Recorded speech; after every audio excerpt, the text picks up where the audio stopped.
आज हम स्टार्ट करने जा रहे हैं प्रैक्टिस सेट पेपर 15। तो फर्स्ट क्वेश्चन है आपका, निष्कर्षण उद्योग है। देखिए, निष्कर्षण उद्योग वो होता है जिसमें कच्चे माल और खाद्य पदार्थों के लिए क्या किया जाता हो, उत्पादन किया जाता हो। जैसे कौन कौन सा हो सकता है, कोयला हो सकती है, लकड़ी हो सकती है, लोहा हो सकता है, या फिर मकई का उत्पादन मतलब मक्के का उत्पादन। ठीक है, तो इसमें ध्यान रखिए एक चीज़ और होती है जो हमारे पहले होता था, यानी कि इसको हम प्राथमिक उद्योग भी बोलते हैं। ठीक है, निष्कर्षण उद्योग का मतलब होता है पहले होने वाला। तो पहले क्या होता था आपका, वन उद्योग, पशुपालन, आटा मिलें। देखिए, सबसे पहले क्या होता था, जब भी लोग हमारे पास वन नहीं थे या पशुपालन करने के लिए, पालने के लिए लोग नहीं थे, तो हम उससे पहले शिकार करते थे। तो सबसे पहले क्या होगा उसका ऑप्शन, इसका ऑप्शन होगा आपका डी। तो प्राथमिक उद्योग क्या होता है, शिकार करना, जिसे हम निष्कर्षण उद्योग भी बोलते हैं। ठीक है, सेकंड क्वेश्चन है आपका, भारतीय रेलवे का संगठन रूप स्वरूप है।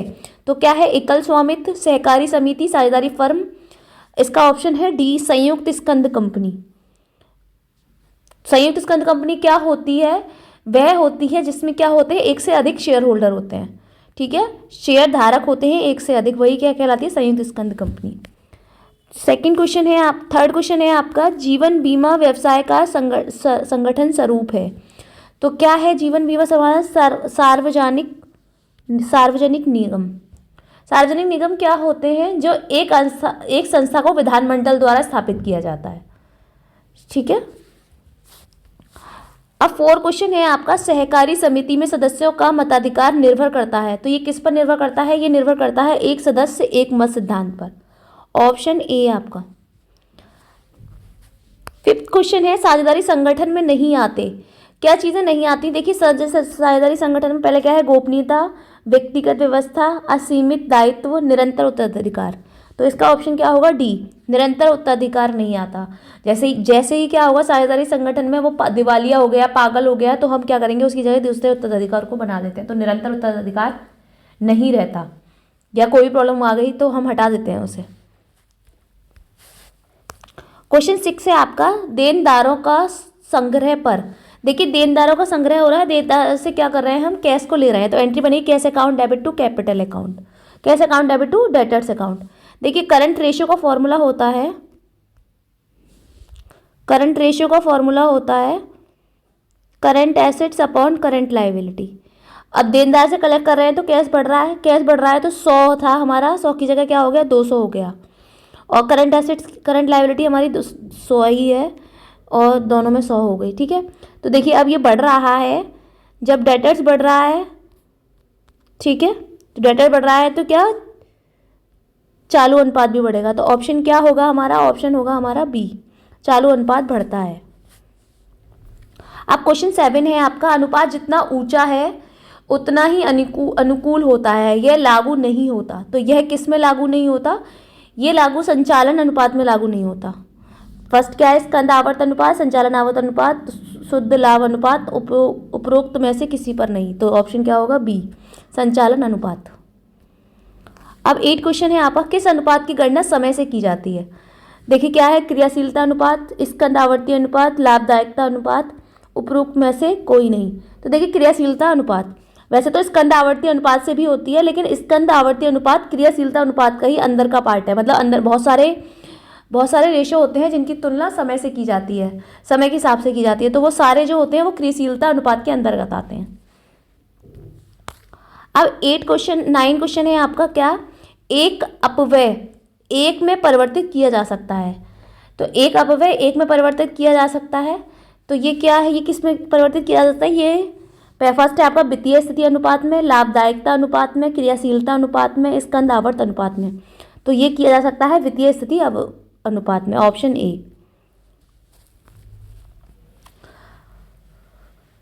अब 10 क्वेश्चन है आपका, निम्न में से किसे प्राप्य आवर्त भी कहते हैं।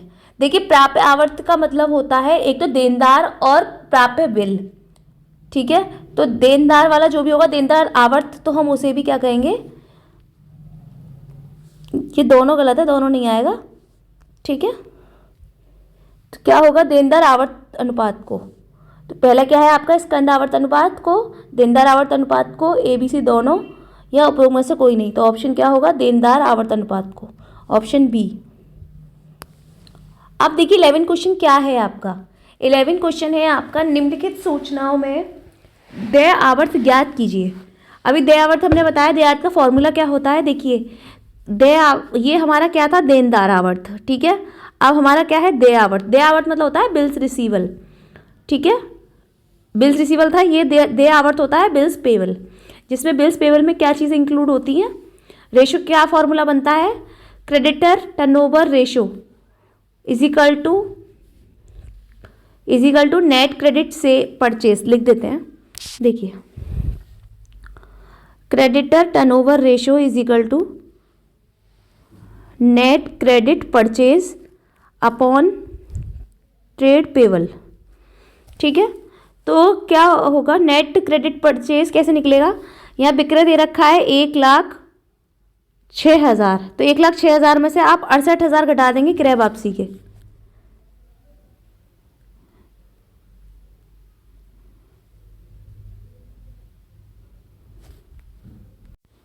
देखिए यहाँ पे ना क्रय नहीं लिख रहा है, तो क्रय आप लिख लीजिए। क्रय कितने का है, क्रय है आपका 68,000 का, ठीक है। ये क्रय जो है वो 68,000 का है और क्रय वापसी आपका 1,500 का है, ठीक है। इसमें मिसप्रिंट हो गया है, आप सही कर लीजिए। क्रय कितने का है, 68,000 का, और क्रय वापसी 1,500 का। तो यहाँ पे क्रेडिट परचेज करना है, नेट क्रेडिट परचेज, ठीक है। तो क्या करेंगे, क्रय में से क्रय वापसी को घटा देंगे, मतलब 68,000 में से आप क्या करेंगे, 1,500 को घटाएंगे, ठीक है। 68,000 में से 1,500 को घटाएंगे तो क्या निकलेगा आपका 66,500, 66,500, ठीक है। अब ट्रेड पेबल में प्लस करना है। ट्रेड पेबल कैसे निकालते हैं हम, ट्रेड पेबल निकालते हैं हम देनदार ट्रेड पेबल निकालना है, ठीक है। तो लेनदार और देय विपत्र दोनों को जोड़ देंगे। देखिए सर, लेनदार कितना है 24,000 और देय विपत्र कितना है 6,000, यानी 30,000, ठीक है, ठीक है। तो आंसर आएगा आपका 2.217। तो ऑप्शन क्या होगा इसका, ए। क्लियर हो गया। क्या करेंगे, क्रेडिटर टर्नओवर रेशियो को निकालने के लिए नेट क्रेडिट परचेस को प्लस करेंगे अपॉन ट्रेड पेबल करेंगे। तो नेट क्रेडिट परचेस कैसे निकालेंगे, क्रय में से क्रय वापसी को हटा देंगे। क्रय है आपका 68,000 और क्रय वापसी है 1,500, तो घटा दिया आपका है 66,500, ठीक है। फिर क्या किया, ट्रेड पेबल में प्लस करेंगे हम। ट्रेड पेबल में किस किस को प्लस करते हैं, लेनदार को और देय विपत्र को। दोनों को वैल्यू कितनी हो गई, 24,000 और 6,000, 30,000। 30,000 से डिवाइड कर देंगे, आंसर निकलेगा आपका 2.217, ठीक है। अब है आपका 12 क्वेश्चन, ROI किसके बीच अनुपात है। ROI का मतलब होता है रिटर्न ऑफ इन्वेस्टमेंट, तो किसके बीच का अनुपात है। तो ये है आप फर्स्ट क्वेश्चन देखिए, विनियोग तथा लाभ। सेकंड क्या है, शुद्ध लाभ तथा विदेशी पूंजी निवेश। थर्ड है आपका बिक्री एवं पूंजी निवेश। देखिए इन तीनों में से भी किसी का पार्ट नहीं है, ये आंसर है आपका इनमें से कोई नहीं, ऑप्शन डी, ठीक है। अगर इसमें लिखा होता निवेश की दक्षता या लाभदायता लाभप्रदता के मूल्यांकन को, तो इसका ऑप्शन क्या होता, इसमें होता निवेश की दक्षता या लाभप्रदता का मूल्यांकन, ठीक है। तो इसमें इनमें से कोई नहीं आंसर आएगा। अब 13 है आपका, चालू अनुपातों में किसके द्वारा वृद्धि हो जाती है। तो चालू अनुपातों में किसके द्वारा वृद्धि होती है, तो चालू अनुपातों में वृद्धि पहले पढ़िए, पुरानी मशीन की नगद बिक्री द्वारा, देनदारों की नगद वसूली द्वारा, ऋण पत्रों का समान अंश पूंजी में परिवर्तन द्वारा, उपरोक्त में से कोई नहीं। देखिए जब आप पुरानी मशीन में नगद बिक्री करते हैं तो आपको प्रॉफिट हो रहा है, कैश आ रहा है, मतलब आपके पास कैश आ रहा है तो करंट एसेट बढ़ रही है, और फॉर्मूला वही होगा current assets upon current liability. तो जब ये बढ़ेगा, ठीक है, तो वृद्धि हो रही है चालू अनुपात में, फर्स्ट वाले पॉइंट से। आप बोल रहे हैं देनदारों का, सेकंड पॉइंट क्या है, देनदारों की नगद वसूली द्वारा। तो जब देनदारों की नगद वसूली हो रही है, मतलब वसूल करी जा रही है हमसे, तो हमें लॉस हो रहा है, तो लायबिलिटी बढ़ेगी, तो वृद्धि नहीं होगी, हानि होगी, ठीक है। अब ऋण पत्रों का समान अंश पूंजी में परिवर्तन, फिर लायबिलिटी बढ़ रही है क्योंकि ऋण पत्रों की पूंजी बढ़ रही है, ठीक है। तो ऑप्शन क्या होगा इसका, ऑप्शन होगा ए, पुरानी मशीन की नगद बिक्री द्वारा। अब 14 क्वेश्चन है, पूंजी निवेश पर ऊंची प्रत्याय दर का क्या अर्थ है। फर्स्ट क्या है आपका, ऋण का उपयोग प्रभावी ढंग से किया जाए, पूंजी का उपयोग प्रभावी ढंग से किया जाए, और कुल कोषों का उपयोग प्रभावी ढंग से किया जाए, उपयुक्त सभी। तो 14 का आंसर होगा कुल कोषों का उपयोग, फंड का उपयोग क्या किया जाए, प्रभावी ढंग से, मतलब ठीक तरीके से किया जाए। अब 15 क्वेश्चन है आपका, आदर्श अनुपात तुलना विधि के निर्वचन का क्या आधार है।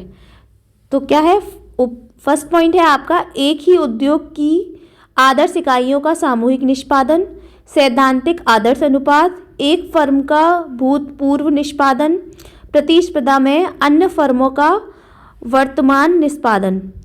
तो ऑप्शन क्या होगा इसका, ऑप्शन होगा आपका एक फर्म का भूतपूर्व निष्पादन, ऑप्शन सी। अब 16 क्वेश्चन है आपका, विनियोजित पूंजी पर प्रत्यय की गणना के लिए लाभ की राशि का कैसे प्रयोग किया जाता है। तो ये लाभ की राशि, फर्स्ट पॉइंट है, ब्याज के उपरांत कर पूर्व आय, कर तथा ब्याज के बाद आय, कर तथा ब्याज से पूर्व आय, उपयुक्त में से कोई नहीं। तो इसका ऑप्शन होगा कर तथा ब्याज से पूर्व आय, उसको ही क्या किया जाता है, विनियोजित पूंजी प्रत्यय की कहा जाता है। ठीक है। अब 17 क्वेश्चन है आपका, यदि अनुपात ऊंचा है तो लाभदायकता कम होगी, यह कथन है। तो ये किस चीज़ का कथन है, फर्स्ट है आपका संचालन अनुपात के लिए, सेकंड है निवेश पर प्रत्यय के लिए, थर्ड है शुद्ध लाभ अनुपात के लिए, फोर्थ है उपयुक्त सभी। तो ऑप्शन क्या होगा, संचालन अनुपात के लिए, ऑप्शन ए। आप बोल रहे हैं स्कंद आवर्त अनुपात की गणना कीजिए। देखिए स्कंद आवर्त अनुपात की गणना करने के लिए आपको क्या करना होगा, इसका फॉर्मूला क्या होता है, इसका फॉर्मूला होता है cost of goods sold upon, क्या है, स्कंद आवर्त अनुपात मतलब स्टॉक टर्नओवर रेशो। ठीक है, स्टॉक टर्नओवर रेशो का फॉर्मूला क्या होगा, इसका होता है cost of goods sold upon average stock. ठीक है, एवरेज स्टॉक। तो कॉस्ट ऑफ गुड्स सोल्ड का निकालने के लिए क्या करेंगे आप, बिक्री दे रखी है 2 लाख रुपए की, कॉस्ट ऑफ गुड्स सोल्ड का फॉर्मूला एक और होता है, cost of goods sold sales plus profit. ठीक है, सेल्स कितना है 2 लाख, 2 लाख का 25% निकालोगे तो कितना निकलेगा आपका 50,000। ठीक है, तो कितना आया 2,50,000। तो यहाँ पे आएगा 2,50,000 और एवरेज स्टॉक ऑलरेडी दे रखा है 50,000। तो इसे डिवाइड करेंगे, आपका आंसर निकलेगा 5 टाइम्स, ऑप्शन ए। अब 19 क्वेश्चन है आपका, देनदार आवर्त अनुपात की गणना कीजिए। अब देखिए देनदार आवर्त अनुपात निकालते हैं, डेटर्स टर्नओवर रेशियो निकालेंगे। तो इसका फॉर्मूला क्या होता है, इसका फॉर्मूला होता है आपका, इसका फॉर्मूला क्या होगा, नेट क्रेडिट सेल। पहले देखिए नेट क्रेडिट सेल का दे रखा है, नेट क्रेडिट सेल कैसे निकलेगी, उधार बिक्री में से माल वापस आ गया ये माइनस कर देंगे, तो मतलब आया net credit sale, net credit sale कितना निकला, 2,60,000 में से 10,000 माइनस करेंगे 2,50,000। ठीक है, तो ये तो निकल आया। अब क्या है, एवरेज डेटर। अब एवरेज डेटर के लिए प्रारंभिक, एवरेज डेटर कैसे निकलता है, प्रारंभिक देनदार और अंतिम देनदार दोनों को प्लस करके 2 से डिवाइड करते हैं तो आपका निकलता है औसत देनदार। ठीक है, एवरेज डेटर्स। तो अभी यहाँ पे प्रारंभिक तो दे रखा है लेकिन अंतिम नहीं दे रखा, तो अंतिम निकालने के लिए क्या करेंगे, अंतिम निकालने के लिए फॉर्मूला लगाएंगे, closing debtors is equal to प्रारंभिक देनदार, ठीक है, ओपनिंग डेटर्स प्लस उधार बिक्री। ठीक है, उधार बिक्री को प्लस कर देंगे। देखिए 40,000 मैं केवल फॉर्मूला लिख रही हूँ, फॉर्मूला आप लिख लीजिएगा, बताती जा रही हूँ आपको। ओपनिंग डेटर्स में प्लस करेंगे उधार बिक्री 2,60,000। ठीक है, फिर माल वापस को क्या करेंगे, हम माइनस करेंगे, माल वापस हुआ है तो 10,000। ठीक है, और फिर प्राप्त डिस्काउंट को भी माइनस करेंगे, प्राप्त रोकड़ हुई है तो क्या करेंगे, उसे भी माइनस करेंगे, तो क्या करेंगे 2,20,000। ठीक है, और फिर देन छूट को भी माइनस करेंगे तो ये आया आपका 10,000। क्लियर हो गया, क्या करना है, प्रारंभिक देनदार को प्लस, इसको प्लस करना है, इसको प्लस करना है, इन सब तीनों को माइनस करना है, तो आपको क्या निकल के आएगा फॉर्मूला अपने आप बना लीजिएगा, प्रारंभिक देनदार प्लस उधार बिक्री माइनस माल उधार बिक्री माइनस किया मतलब उधार वापसी है, माल वापसी माइनस प्राप्त रोकड़ और देय छूट। ठीक है, इन तीनों को प्लस करेंगे माइनस करेंगे तो क्या निकलेगा आपका क्लोजिंग स्टॉक। तो आंसर क्या निकल के आया, आंसर निकल कर आया आपका 60,000।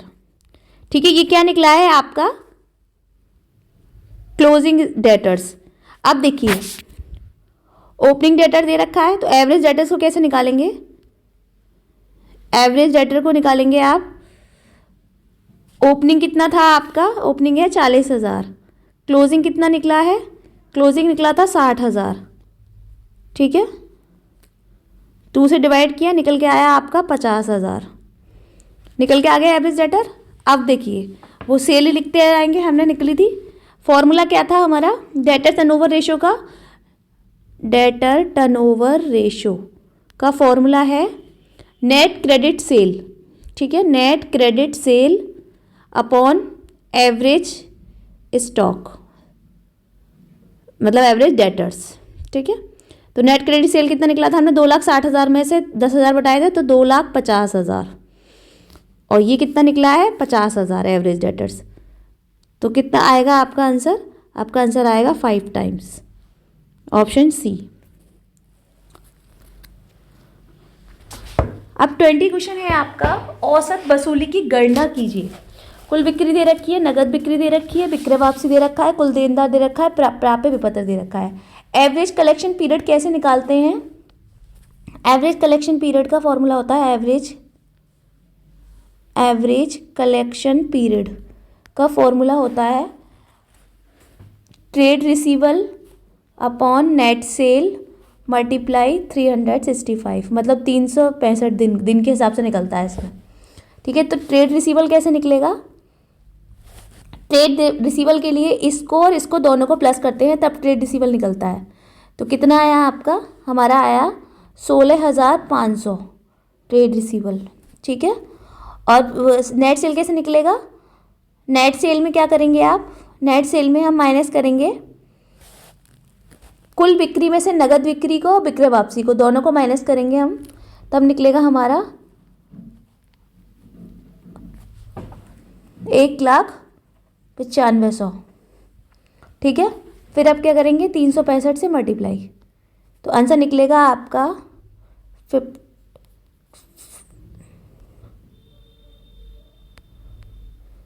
आंसर कितना निकलेगा 55 डेज। ठीक है, डिवाइड करेंगे तो ऑप्शन क्या होगा आपका, ऑप्शन होगा सी। ठीक है, आज की क्लास हम यहीं पे ख़त्म करते हैं, कल फिर मिलेंगे हम नेक्स्ट क्लास में।